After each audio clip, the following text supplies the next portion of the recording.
আসসালামু আলাইকুম, সকলকে স্বাগতম ভেক্টর অধ্যায়ের আজকের ক্লাসে। আমরা গত ক্লাসে দুটি ভেক্টরের যোগ নিয়ে আলোচনা করেছিলাম, আর আজকে আলোচনা করব দুটি ভেক্টরের বিয়োগ।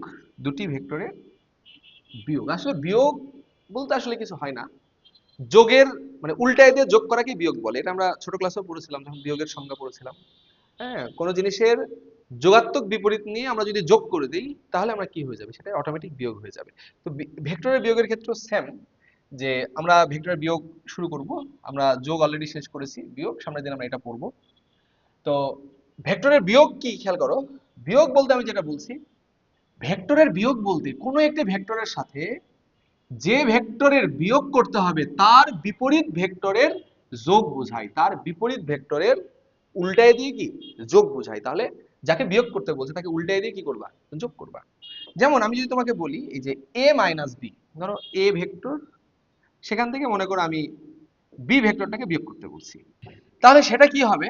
এই বিয়োগ মানে হচ্ছে বি কে বিয়োগ করতে বলছো, তাহলে তুমি বি কে উল্টায় দাও, এর সাথে যোগ করো বি এর বিপরীত। বি এর বিপরীত মানে কি, মাইনাস বি। তাহলে মাইনাস বি কে তুমি এর সাথে কি করবা, যোগ করবা। মানে তুমি এভাবে ভাববা, ধরো এটা আমাদের এ ভেক্টর, এটা হচ্ছে বি ভেক্টর, এখন বিয়োগ করতে বলছে। তাহলে এটা এ ভেক্টর, এটা কি বি ভেক্টর। এটার নাম দাও ধরো এ, এটার নাম দাও বি, এটার নাম দাও সি। এখন এখন খেয়াল করো, আমরা কি করব। আমরা ধরো এটার সাথে এটাকে যোগ করে দিলাম, এখানে ডিরেকশন কোনো বিষয় না, তুমি ডিরেকশন যেদিকে দাও, তুমি যেদিক বরাবর লিখবা সেদিকে তো দিক। তাহলে এ ভেক্টরকে আমি ভাবছি যে এ বি বরাবর, তাহলে এ ভেক্টর মানে কি এ বি। এখন বি ভেক্টর ছিল এই যে এটা এসি, এখানে এসিটা ছিল, এই যে এবিটা ছিল কি বলো এ ভেক্টর, আর এসিটা কি ছিল বি ভেক্টর। কিন্তু আমি লিখছি কি মাইনাস বি, তাহলে মাইনাস বি মানে কি এসিটা উল্টে যাবে, তখন কি হবে সি এ। তাহলে এসিটা উল্টে কি কি হবে প্লাস সি। এখন আমি প্লাস সি এ যখন বলছি, তখন ডিরেকশন যদিও এদিকে, এটা তো বি এর ডিরেকশন, কিন্তু সি এর ডিরেকশন কোন দিকে, এইদিকে না। তাহলে বলো এবি প্লাস সি এ মানে কি হবে সি এ প্লাস এবি। দেখো সি এ এদিকে, এবি এদিকে, ভেক্টর যোগের ত্রিভুজ বিধি অনুসারে দেখো এটা এদিকে এটা এদিকে, তাহলে তৃতীয় বাহুটা বিপরীত ক্রমে, বিপরীত ক্রমে কি হবে, এই দুটার লব্ধি নির্দেশ করবে না। তাহলে তৃতীয় বাহুটাই অ্যান্সার হবে না বলো এটা। তৃতীয় বাহুটা কি সিবি, বিপরীত ক্রমে। তাহলে বিপরীত ক্রমে নিলাম আমরা, বিসি না লিখে আমরা কি লিখলাম সিবি।